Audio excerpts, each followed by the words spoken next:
Welcome to the Agile Career Podcast, where we will take you on the journey from employed for life to employable for life. We'll give you the tips, insights, and strategies to help you build the transferable skills that you'll need. So let's get started. Please welcome your host, Günther Richter. Hello everyone, and welcome to episode 4 of the Agile Career Podcast. In this episode, I'm really pleased to welcome Romey Jacketts. Romey has an extensive career in the aviation industry. She spent 26 years at British Airways. She's since moved on, and one of the reasons I'm really excited about this interview is when we talked a few episodes ago about transferable skills, as we always do, I used the airline industry as a good example. You know, there was a very relevant example that was happening at that time with the COVID-19 challenge, which obviously we're still undergoing, but it was a number of aircraft staff that were now working in the health sector that had been basically transferred across, and were helping out there, not having to go and learn new skills, but taking the transferable skills they'd learned as part of the airline and deploying those in a new situation. So Romey's going to talk a lot about that, a lot about the skills she learned. She's no longer with British Airways. She has her own company, and she's going to talk about that, how she made the transition and how she brought those skills along and how she developed new skills that she needed. So yeah, this is a really exciting episode. There's so many takeaways in it. So I will summarize at the end some of the key bits. But without further ado, let's welcome Romey to the show. Welcome, Romey. Yeah, hi Günther. It's nice to talk to you. And so Romey Jacketts, as Günther has introduced me, and I started working for British Airways in 1983. And funnily enough, I had never ever thought of becoming a stewardess. I was very much, when I was at school, I wanted to be a PE teacher, and I didn't go down that avenue. I actually left and worked with the BBC, would you believe, as a secretary. So I was a typist, more or less. And then I left there and worked for the Inland Revenue. Boo-hoo to everybody. We worked there for quite a few years. And I had a friend who said she was going for an interview for a job as a stewardess at British Airways in Glasgow. And I said, oh, I quite fancy that. She said, why don't you come along? And the rest is history. So I went along for the job and got it, but then was told that they were starting up a new division in Glasgow and we wouldn't be starting right away. So it could be anything from a week to, anyway, 6 months later, which was a horrible 6 months because I knew I had the job but didn't know when to start. I got the job and I started, and I did my training, which is a 6-week training course in London. And I had never been to London before, so that was quite a journey for me. So the 6 weeks training included just learning really about the airline, lots of how to interact with customers, who our customers are, and a bit about British Airways and where they are in the global airline business. And then, very importantly, you have to pass exams. We had exams really all the time, so that was quite worrying. All of us that were doing the course together were actually all Glasgow based, so we're all down there for the 6 weeks, and we were going to be going back up to Glasgow to be Glasgow based. So I was away from home, which was, that was quite difficult, but very enjoyable. And our exams included safety exercises, and so you were learning about getting people off the aircraft, really, because that's what we're really there for. So that was all about the safety, and also the medical side as well, which was very, very interesting. And every year we'd have to pass exams on safety and security and medical exams every year. And if you didn't pass, you couldn't fly. So it was an annual event that went on for the 26 years of which I flew for British Airways. So you can imagine the kind of skills that, everybody, all stewardesses, stewards around the world accumulate over, depending how long they're actually flying. So I did that for 26 years, but during the time within British Airways, I worked in Glasgow for 10 years, and then I went for a job as purser, which is the next promotion, the next. So a purser is, it's not like the ship, but people obviously, are you looking after money? I always used to get that. You always do think that, yeah. to do with that was the ship thing. No, it's you're in charge of a cabin. So, for example, people who fly will know that you've got your Euro Traveller or World Traveller, then you've got your business class, club class, all different call, and then you've got your first class. So you'd be in charge of that particular cabin, and you'd have a crew underneath you. So it was a role that was a step up role. And when I went for the job, I was Glasgow based. I got the job, but then I had to. The job was based in London. So for 2.5 years, I commuted out of Glasgow. So every time I had a flight, I'd have to get on a flight in Glasgow to get down to start my working in London. So that was quite challenging, but really enjoyable. And of course, I was then on much bigger aircraft. So when I was in Glasgow, we did what was called shuttle. So really just Glasgow, London, occasionally Paris. We do European flights. But when I moved to Purser, I then did all the long haul flights. Not all the long haul flights. The furthest I went was kind of Middle East and then America. And so I never got to Australia flying wise. That was another aircraft. So you're only actually allowed to have 3 aircraft licenses, and you fly on that aircraft. So depending where that aircraft went, that's all the different places you had. So I was so lucky to travel around the world, see the world. And then after that, 2 years, I think I was a purser, I applied for the next grade up, which is cabin service director. And that you're in charge of the whole cabin. And you're in charge of it varying depending if you're on long haul, short haul, 4, 5 crew to 16 crew at times. So I didn't succeed in that in the first time, but went for it again and managed to become cabin service director, and ended up my career as you couldn't go any further as a flying career. But during the time that I was flying, I applied for lots of different jobs, which now I know all this podcast is about transferable skills, and I wasn't doing it thinking ahead. I did it because I wanted to do it. And the first thing I did was became a cabin service trainer. So I was actually training crew to become crew, and I'd be on the ground for that. So I'd be doing the 6-week course that I did initially when I joined. I was actually training crew to become that. So that was more skills that I learned, standing in front of people and talking. And as you can hear, I'm quite good at that. And then also the next role I went for was British Airways didn't have a kind of counselling, a library where crew could go along and learn different skills. So I helped set that up. And so I went on a 100-hour counselling course, which was like a week. So we had a counsellor actually taught us to counsel as well, which was really good as well.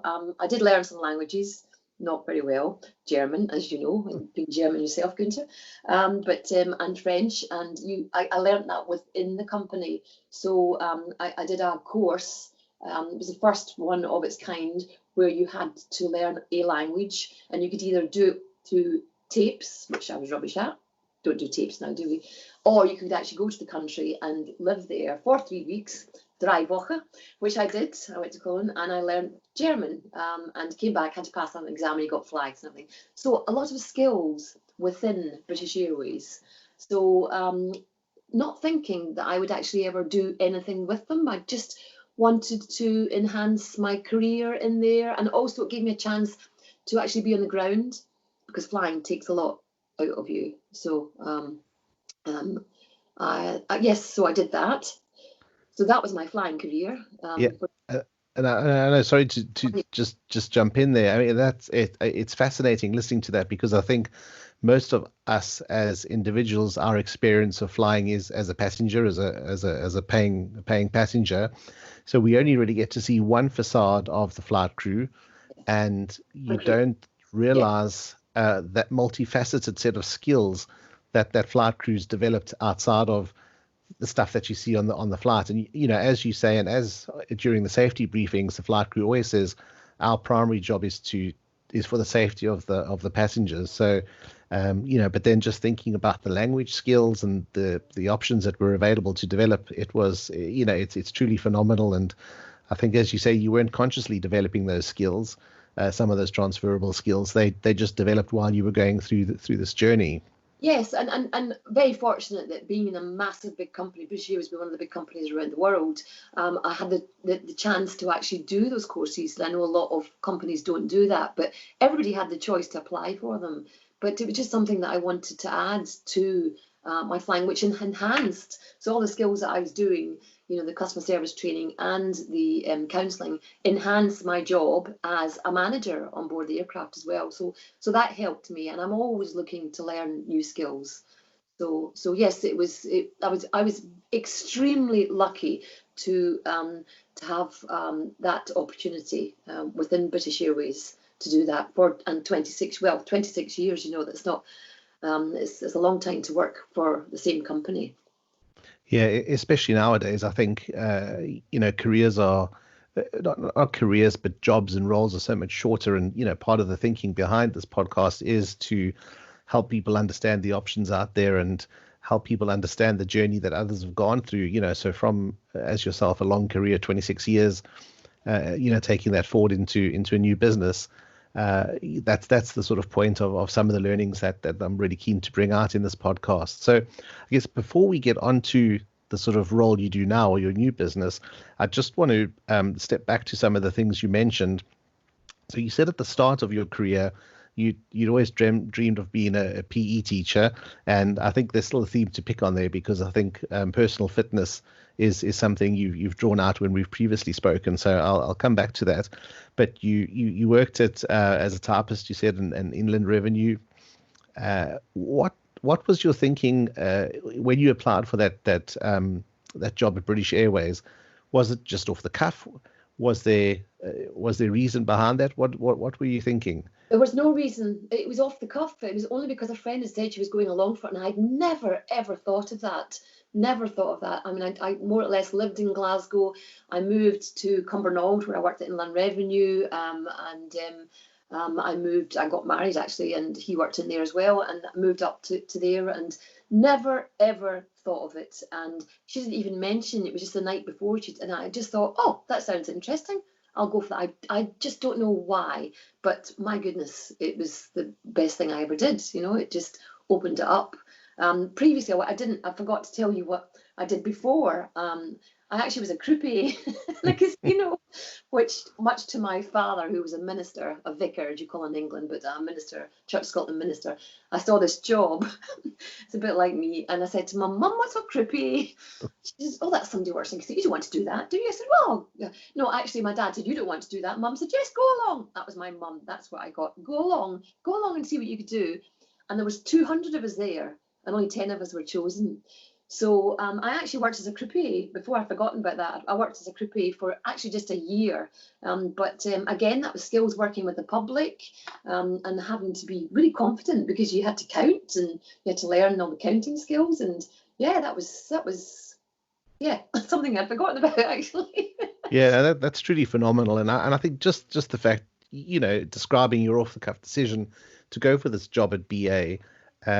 When we think back about, I guess, being in school, and we think about the next generation, there was, and I think there still is, this immense amount of pressure put on students and scholars, saying, what are you going to do when you start working? What are you going to do as a job? And even as adults, it's really difficult sometimes. But even more so when you're that age, you really don't know what sort of role or job you're going to land up in. And so I think developing those sorts of skills that you can use to move between jobs is incredibly valuable.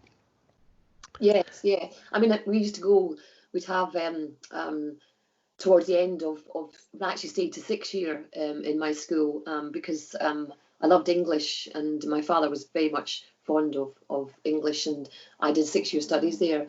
But you'd always have your careers counsellor. What do you want to do? And it was always to do something to do with PE. And one of the girls that I knew, she had gone to become a PE teacher, but she had to do the course down in England, and that's what stopped me doing it. I don't want to do that. I don't want to move. I wasn't ready to move away from Scotland. And when I saw her in between it, and she said she wasn't enjoying it, so that's what that shelved that. But I was the fastest runner in primary school. I played badminton for Glasgow schools. I've always been interested in sport. I don't know if you want me to touch on that now, but then, and also competed in bodybuilding, in which I got quite a few titles. So I've always loved sport.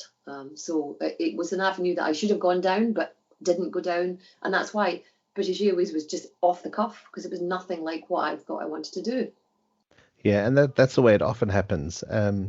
So one of the things you mentioned, and I made a note of as you were talking, was in your role as purser, you then applied for the role of the cabin service director, and you said you didn't succeed at first.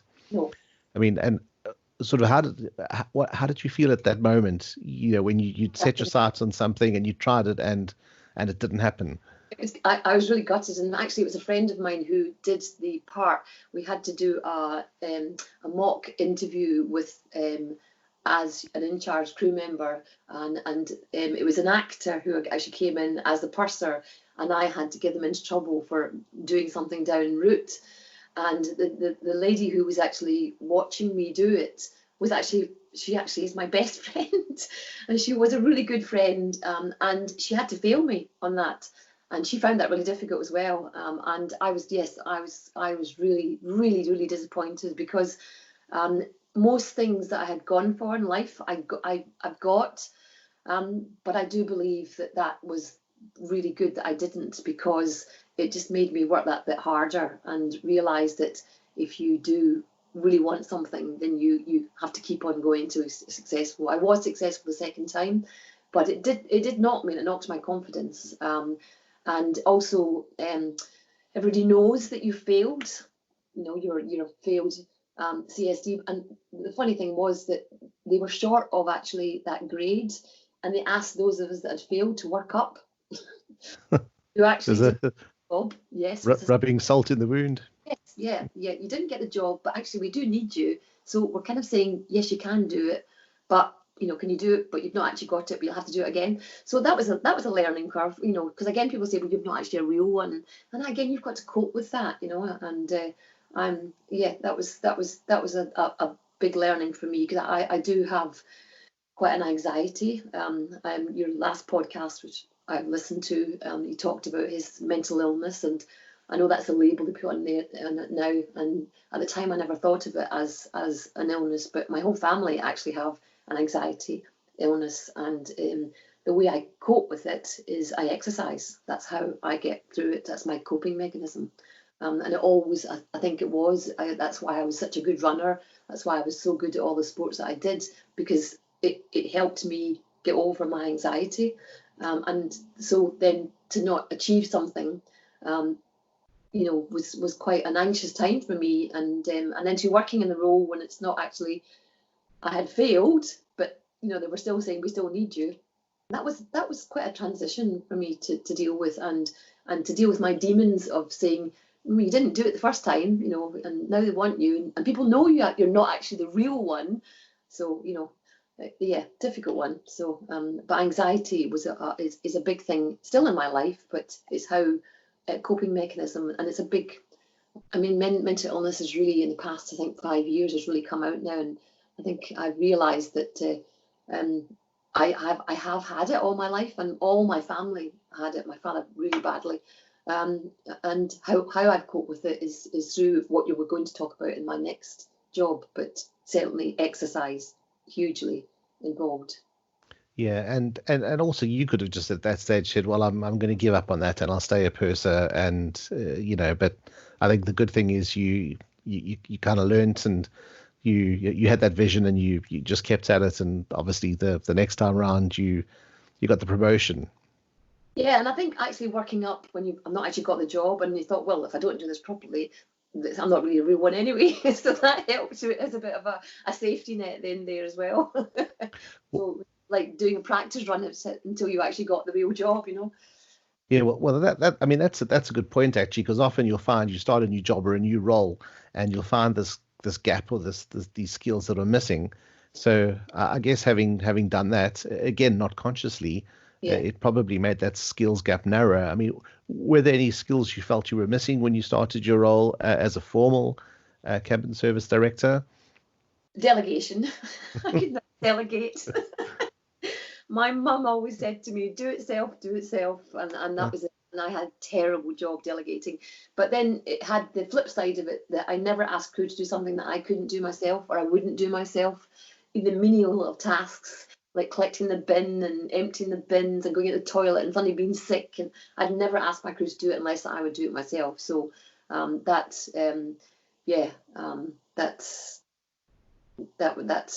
something that was quite interesting.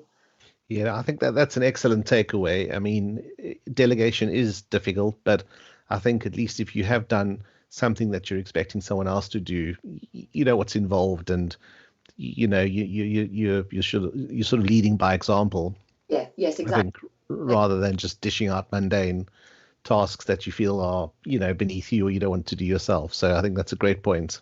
And I think that is a skill, when we talk about the next career, that is a transferable skill, is learning to delegate, very much so. And yeah, it's not all about you, which, yeah. Okay, so I'm really just teasing out this, getting to the next part. I've got one more question about your role at BA. You said part of what you did there was setting up the counselling department. Now, I guess, was that part of your formal role, or was it something you put yourself forward for? Put myself forward for it. They were looking to set it all up, with a learning department, and it has lots of different facets to it, but they needed 10 people to start it up, and I actually started it up and took it up to Glasgow, and there was only 2 of us actually, so people would come in and say, look, this is what I want to do. We'd advise them, and sometimes it would sit down and they would actually, the counselling would actually come out because it's not actually what they wanted to do, and they were looking for a way out, and maybe they weren't enjoying flying. So I would sit and listen to them and help them through that. But eventually, it's huge now in British Airways. It's a massive big department now. It got bigger and bigger and bigger. But I really enjoyed those counselling skills, because that was my father, being a minister. He was a natural counsellor, and I realised it's a skill I picked up from him. As a child, because he would listen to his parishioners when they had problems through lots of things. We used to have alcoholics knock at the door, and he'd bring them in and look after them. So and I realised that I had those skills. So it just fascinated me, and I'm always wanting to learn new skills. And and again, that's hugely transferable to what we're going to talk about next. But again, not thinking about that, I've just always liked to learn new ways and make myself a better person. And listening to your last podcast, very much so a kinder person. But I do realise that my father was one of the kindest men ever, and my mother was as well. And I think I have that kindness, but those skills, counselling skills, do helped that as well, because it made me a kinder person. So something that I learnt in the training school, and you've probably heard this before, is never assume, because it makes an ass out of you and me. Yeah, I'm sure you've Absolutely. heard.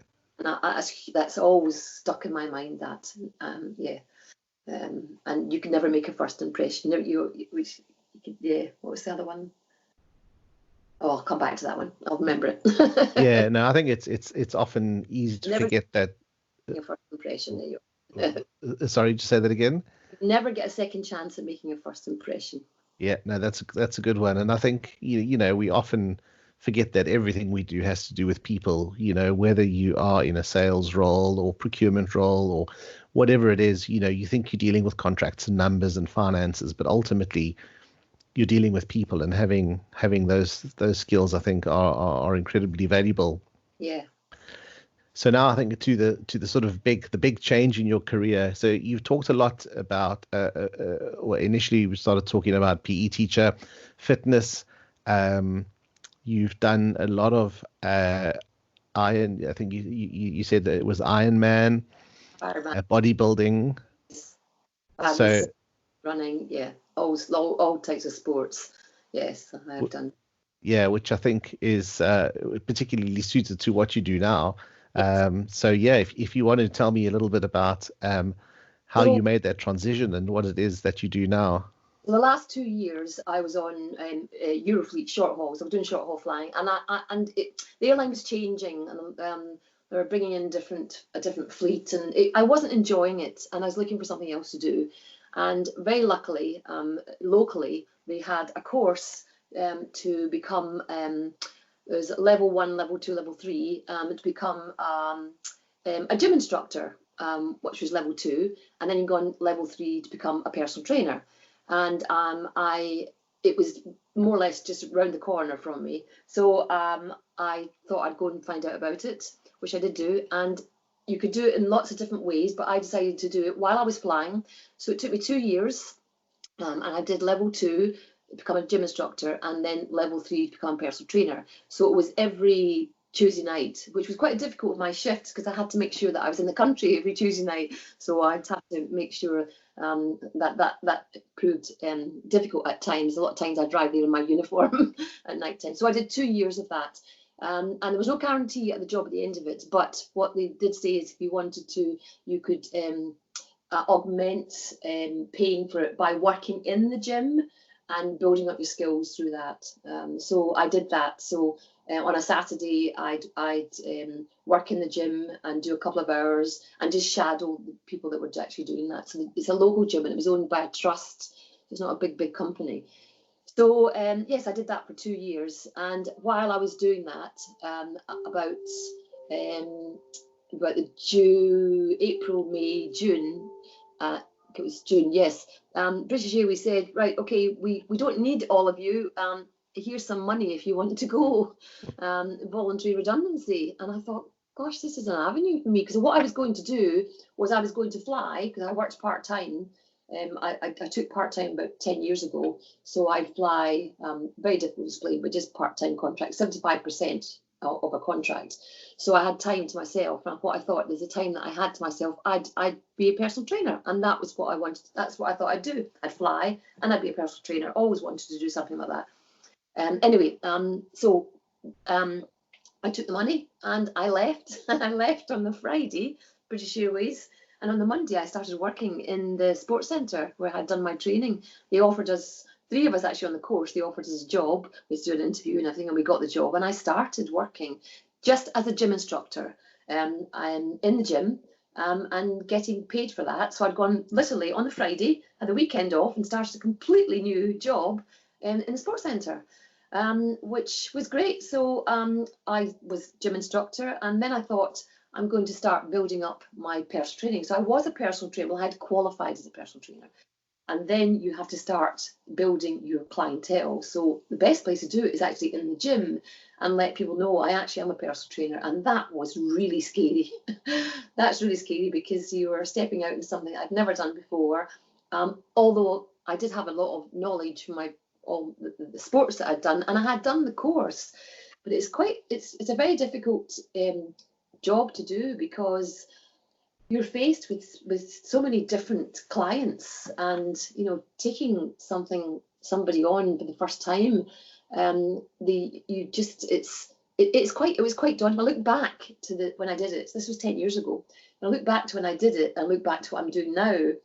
Some of the things I think, oh gosh, I'd never have done that. But they don't know that as long as you're safe, they don't know that what I gave them, I think, oh, I wouldn't do that now. So it was a learning curve, and building up my confidence to actually, do programs and help people through it. And the manageress of the gym, she took me on as a personal trainer, and she was my kind of first kind of real encounter. She was quite a big lady, shall we say. And she was a personal trainer herself a long time ago, and she took me on. And I helped her. I trained her like twice a week, and I helped her, and she ran actually a half marathon. That was her at the end. So that was an achievement for her, and I was proud to have helped her along the way. And anyway, so throughout that, I started to build up more and more clients, and I set up a website, set up my own self-employed business, and people were coming through my website, mostly local, some not local, really interesting clients as well, and decided, actually, I don't need to be working in here as a gym instructor. I can actually go out and be a personal trainer. So I had to ask, what I needed was a gym to actually train my clients in, because not all of my clients had equipment. Some I trained at home, some I trained outside, but I still needed to have a gym. So I came to an agreement with the gym that I would pay them a certain amount of money and bring clients in. And a lot of clients would join in the end. So it was quite amicable. So that's what I am doing now, she says, inverted commas. With the COVID-19, of course, that's not happening at the moment, but I suppose we can go into that. But yes, so yes, huge move. But again, going back to what we'd said, it was something I'd always wanted to do anyway. And the skills I had from all the sports that I had done really helped me. But also becoming a manager and managing people and the customer service side, for me, that's a huge transferable skill, because you, like I said, you never get a second chance of making first impression. And I would meet my clients because I'm more a life coach, although I'm not qualified as a life coach, but I realize through my clients that I am more a life coach, because I have clients that I started 10 years ago and they are still with me. And people listening to might think you're not a very good personal trainer, they're still with you because they've not achieved their goal. But it's not really about that. It's about the connection that I have with them. And my passion is that people get the best out of life that they can through keeping themselves well, eating well. So I do assessment, first of all, with the client where I meet them. So I'll talk to them on the phone or on the internet and build up that rapport to start with, and then meet them for an assessment. And that's me getting to know the person and getting to know whether I am right for them, and also if they are right for me, because you don't always get on with everybody, you know. And the most important word, which I think a lot of people miss, a lot of personal trainers, is the word personal. So you are a personal trainer, so it's very much you have to listen to what the client wants. And I know there's hundreds and millions of personal trainers out there, and a lot I see, because I actually ended up becoming training on the courses that I did. I ended up training on them as well, and I took the role of customer service side of it, and I tried to explain that that's really important, that you get somebody on side with you and you're listening to them and you've got that rapport and you've built that relationship up with your client, because it is a very personal thing. Because you I suppose it's like hairdressers, when you sit on the chair and you talk and you end up telling your life.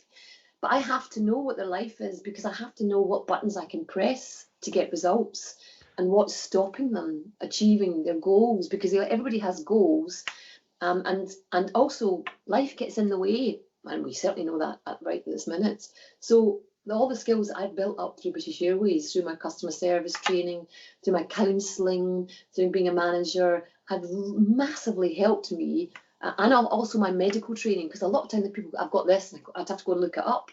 So how do I transfer that into actually devising a program that they want to do and choose to do? So yes, that's huge transferable skills I didn't think about and didn't envisage when I was flying.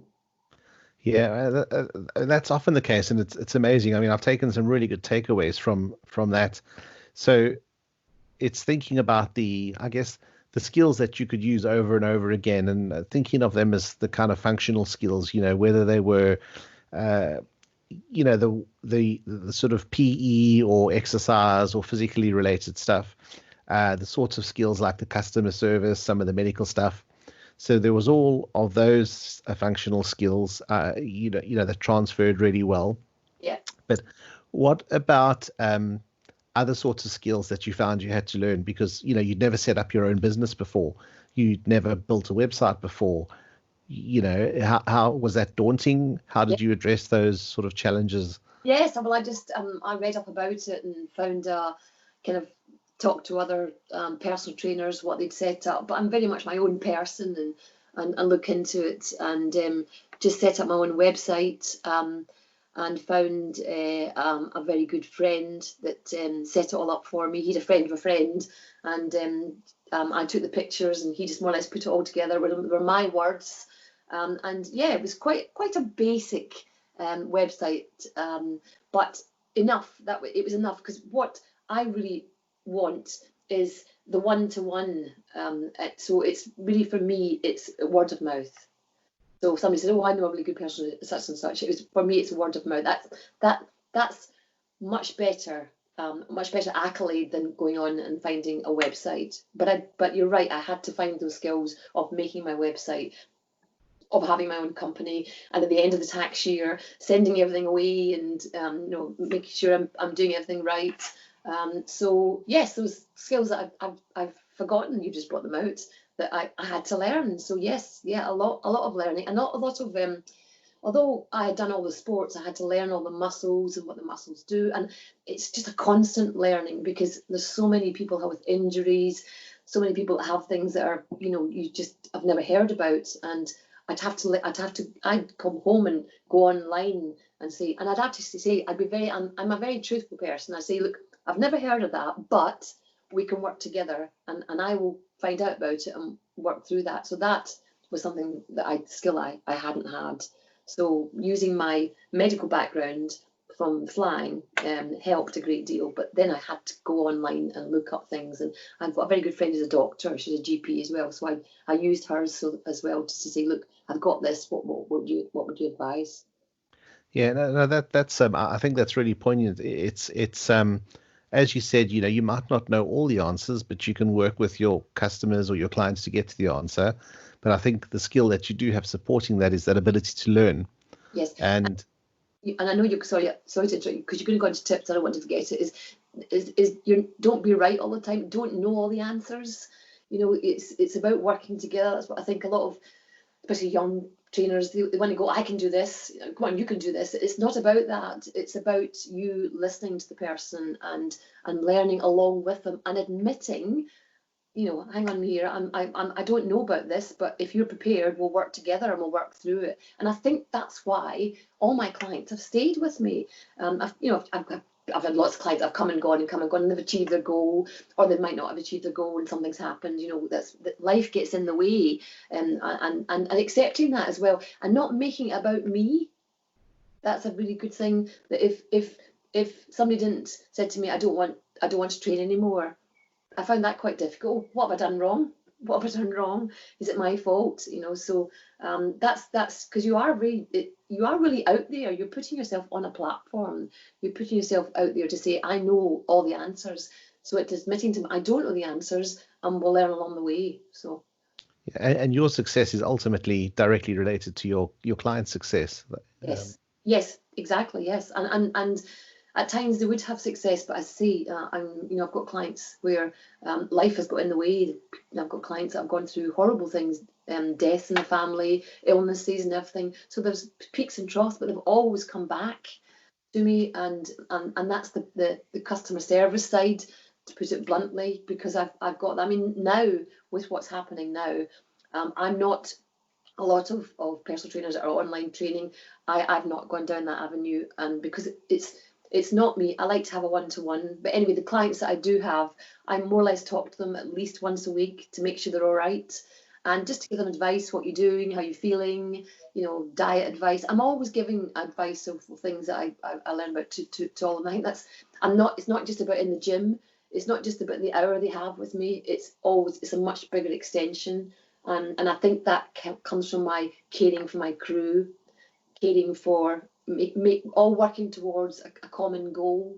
And I feel with my clients, it's about that. I don't walk out the gym and that's it. It's never been about that. It's me saying, I'm here for you, whatever you want. If you need me, just call me, and just having that relationship. So yeah, it's building and nurturing those relationships. And you sort of had a laugh a bit about it earlier, talking about, customers. You had a lot of customers that came back, which seemed to imply that they weren't achieving their goals. But I think my takeaway from that was that they had in fact set some goals, and more likely than not they have achieved those. And now it's about that continued development. Now it is important to set the next set of goals, and achieve those. So in the same way, you set yourself a goal of achieving the purser role, but you didn't stop there. And I think it's the same thing when taking care of either your physical well-being or your mental well-being, is to continually reevaluate those goals. And whether it's your learning, is to just continue that growth and I guess always be learning. You Yes, know, and that's a big. That was a big learning curve for me because I'm not a great listener. My husband is a brilliant listener, but I'm not. But I have to listen if I want to be successful. And I used to do this course at British Airways, and that was another thing I'd forgotten that I'd done, but it was a psychology course because there was a massive change coming within British Airways, huge change. They were changing so many things on board the aircraft, and it was how do we manage change? And I got involved and I volunteered to actually become involved in that. And we used to do this listening skill where you either listen to the person or you're listening for the person. It's something that my husband and I go, are you listening to me? You're listening for me. It involved sitting back to back, and somebody would have a picture in front of them and try to describe that person, and that person would have to draw it. And you've got to truly listen in, so you're actually clearing your mind and not letting the little voice or something else come in. You've got to truly listen for. So that was a big skill, of course, because the hour I have with my client now is my listening. Am I getting this right? Have I understood you? And that was another skill that I transferred, but not knowingly, But now looking back and by asking me all this, I've realised what the transferable skills have been, and very, very enjoyable as well. I've loved it because my passion in life has always been, which I've realised, is that people just get the best out of their life as they possibly can be, and be the best. And also, I walk the walk, as it's a saying. I do endorse that. I make sure I look after myself, especially in this in what I say environment, but I don't know what you call it now. This COVID-19 that we're all in, and we're all encased in our houses. I make sure. I see you because you're next door neighbour. I'm out every day. I exercise every day, as I always have done, because I need to keep my mental ability, to keep myself going and look the best I can. But because when gyms open up again, if my clients come back, I just don't know. I mean, the moment I've stopped my business altogether, I don't do anything at all. But I am looking after myself, so. I endorse that with my clients, but I also do it myself. I think that's really. That's a good point, and that relates directly back to what you said earlier, talking about your role as cabin service director. You wouldn't expect someone to do something that you wouldn't be willing to do yourself. And I think even the sort of health benefits aside of exercise, it's that element of routine that helps keep us sane or keep us on track. So I think that's a good takeaway as well, having that level of discipline, to get things done. Yeah, I always say to all my clients, the strongest thing you have in your body is your mind. And that's why, a lot of like Nike, just do it. It's about that. It's about putting those words out. And I'm very much language. One of the, when I had my website, I don't have the website anymore. I've stopped it.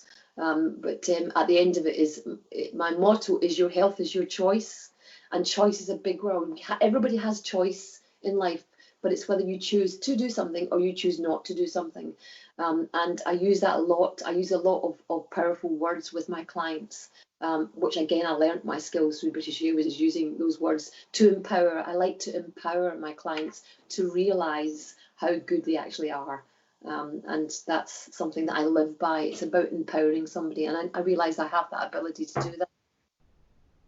Yeah, no, that's good. And I think, one of the things I was going to ask was, if you could recommend a book or a motto, something that really stands out for you. And I think what you just summed up there is a really good takeaway.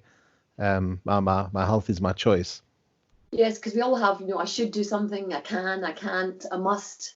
I will, but they all have attachments, and they all sit at the bottom of a triangle, and at the top of this choice, you choose because you choose because you choose, and it's something I've always lived by.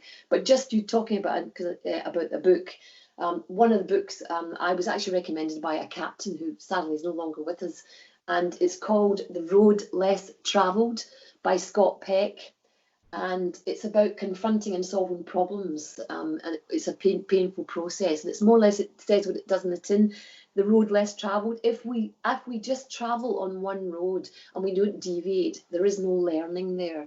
You have to come off the main road and you have to learn, and that book was very, very empowering for me.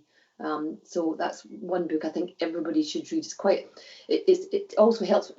I'm sadly not being a parent, but it very helps you to be a better parent as well. But it's always a book that's stuck in my mind. I read it, and then a captain talked to me about it, and I read it again for a second time. So that's a book that I would say is a very, very good book for everybody to read. And just funnily enough, I've got another book which I did think about. And this is a book I read when I was 16 years old, and it's called For the Love of Anne, and it's by James Copeland. It was written way back in, I think it was 1980, it was about autism, about a little girl who had autism, but of course autism wasn't known in those days what it was, and the family worked. It's a true story of an autistic child, and they worked to make sure that the doctor said they would never cure her, but she came out the other end. And I realised that's been a book that is about just work through it. I've got this work ethic that to be the best you can, and that's what she did. Her family helped her through it and gave her the empowerment to do it. So that's been a big book in my life as well. And that's what I'm all about, is just achieve the best that you can be and just keep on going at it. And you will have ups and down days like we are now. I mean, there's days when I just feel, you just want to go to the seaside, you want to go out and do something, but you can't. So how do you deal with that? And it's your coping mechanisms, and we all have different ones. But exercise for me is my coping mechanism. It's the key one. Yeah, no, thanks. So those are great book recommendations. So what I'll do is I'll share them in the show notes as well, so the listeners can go and follow those links to probably Amazon. I guess one last question to end off. If you could dial back time, what would you tell your 18-year-old self? Don't wear your heart on your sleeve. I was very much, I was brought up in a very loving environment, and I think I wore my heart on my sleeve, and I trusted too many people. So I got married too early, got divorced, but came out the other side of it. But yes, I think I would say to myself, don't be so open, just be a little bit more closed. Don't be as trusting of people as I was when I was 18. But it didn't do any harm. I'm married very happily now. But yes, I think that's what I would tell my 18-year-old self. Just don't wear your heart on your sleeve. Yeah, no, that's a good takeaway, I think. Okay, now, I lied. That wasn't really the last question. The last question is, if listeners are interested in finding a little bit more about yourself or about your training or coaching services, is there somewhere they can go? You said you don't have a website anymore, but closed that down, when everything happened. I am on LinkedIn as Romey Jacketts. I'm on there. And yes, probably that's it. But if you do go on the internet and put my name in, which is very unusual, double TS, Romey Jacketts, it'll come up with things about me, kind of thing, and my details are there. So. Okay, brilliant. I'll share your LinkedIn. I'll share your LinkedIn profile on the show notes as well. Yeah. That's great. I can talk for an hour, can't I? Well, no, I think it's been a conversation, and I think that's the key thing. It's not it's not a conscious download of thoughts. It's all about having a conversation, and I think certainly it makes it easier for me interviewing you just to just have an informal conversation, and you're surprised by how quickly the time goes. So. Yeah, well, you're very good at delving in. So I'll give you feedback, and, that you're very good at delving and getting somebody to think about that, because there's a lot of things when we first started to talk I thought I knew about, but suddenly forgotten. So it's remembering all those things and delving into them and realizing your potential. I think that's what everybody should do is realize that there are skills that you have and you don't even realize you have them, and it's not until you actually go for an interview or put yourself out there that you find out that you do actually have these skills. Because I think a lot of people don't think they have any transferable skills, but everybody has transferable skills. It's just having the confidence to go out there and put them forward, or go for something you maybe never thought you could do, because you might end up realizing that you have got the skills that match it, or even better. So it's putting yourself out there. Yeah, no, I think that's an awesome way to summarize the importance of those transferable skills. And I think, as you say, you'd forgotten some of those, and it's having this conversation draws them out. So, that's the sort of thing I'd urge listeners to do, is sort of take that step back and think about the things you've done, the things that have consistently served you well in different roles and different jobs and even different careers, and spend some time kind of introspecting and drawing those out. So I think that's talking about, rather than writing them, you can write them down, but they don't look anything on a paper. But it's when you talk about them, and I think you realize that they're actually bigger than what they look like on a paper as well. Yeah, and the situations you can apply them to, it's worth having that conversation with someone and sharing it. So no, that's a good point. Yeah. Yeah, no, super. Well, Romey, this has been really amazing. I've really enjoyed the chat. Inviting me, because it's been really, really fascinating for me as well, just remembering things, and I just wish all your listeners all the best, and let's hope we get through all this and look back on this and realize how strong we all have been through it. Yeah, absolutely. Yeah, I'm sure we'll be fine. It's we just got to stay focused. Yes, we do. Yes, and positive. Okay, super. Well, thanks so much again, and I look forward to chatting to you soon. Okay, thank you very much, Gunther. As we just said in that interview, what a great conversation. I took so many notes away from that. I've listened to the recording a number of times just to kind of draw out all of these nuggets, and there's so many here, but what I've tried to do is highlight some of the key ones just to draw out at the end of the show and kind of reflect on a little bit more. I'll put these in the show notes, of course. But wanted to talk to them before we close off this episode of the podcast. And I think the key ones that really sprang out for me were, I think that the constant learning that Romey talks about. So although there was a lot of stuff prescribed when she was in her career with British Airways, there was a load of voluntary stuff, and she grabbed all of that by the horns. She said, well, this is not prescribed. I don't have to do this, but I want to do it. I think it's going to add value, and I'm not sure when or how. So learning additional languages. And I think the thing with taking that is you build up this massive skills that you can carry forward. And I think it's important to note that, when we're offered these opportunities, they might not be prescribed in our role or our job or by our employer, but, let's take these advantages. And even so, think about how you take them. So the learning the language one, the option was to learn by cassette. Obviously nowadays would be online, or the other one was to immerse yourself, to move over to Cologne and really study German in a kind of native habitat, to use that term. So where you can, think about immersing yourself in the subject matter, not just trying to get a bit of insight from a textbook, but really immersing yourself. I think some of the other things that got drawn out in that conversation were the sorts of skills around delegation, but at the same time, not expecting others to do that you wouldn't be willing to do yourself. So I think that's really important. It gives you, one, that credibility, but it also helps you understand what's required. And, you're not just thinking that someone can go ahead and do something when you don't know what's involved. So that was a really big one for me.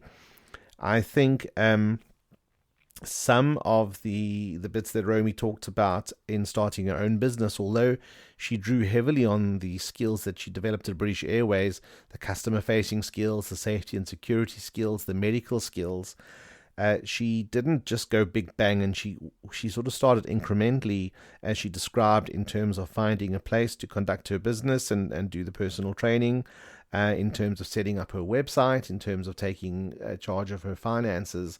She didn't go big bang, but at the same time, she also understood enough about what needed to be done and then engage the help of others. So building out the website and that sort of thing. So that's a very good takeaway. And I think also understanding her weaknesses. Romey said specifically she wasn't a good listener, but she needed to learn to listen, and that was something she focused on. So that's really good. Understanding not only your strengths but also your weaknesses and where you need to develop. And then I think finally there were two key quotes that really, really stood out for me, and these are amazing. So the first one is, and these are Romey's words, admitting we don't know all the answers, but we can work together to find the answers. And then the final one I want to leave you with, and this is an amazing one. Everybody has a choice. You can choose to do something, or you can choose not to do something. Well, on that, I think that's a fantastic way to end this episode. As always, there'll be show notes, so please go ahead and check those out. And if you enjoyed this, please subscribe. Please feel free to share it with your friends and family. And I look forward to talking to you all in the next episode, episode 5. Take care of yourselves. Goodbye for now.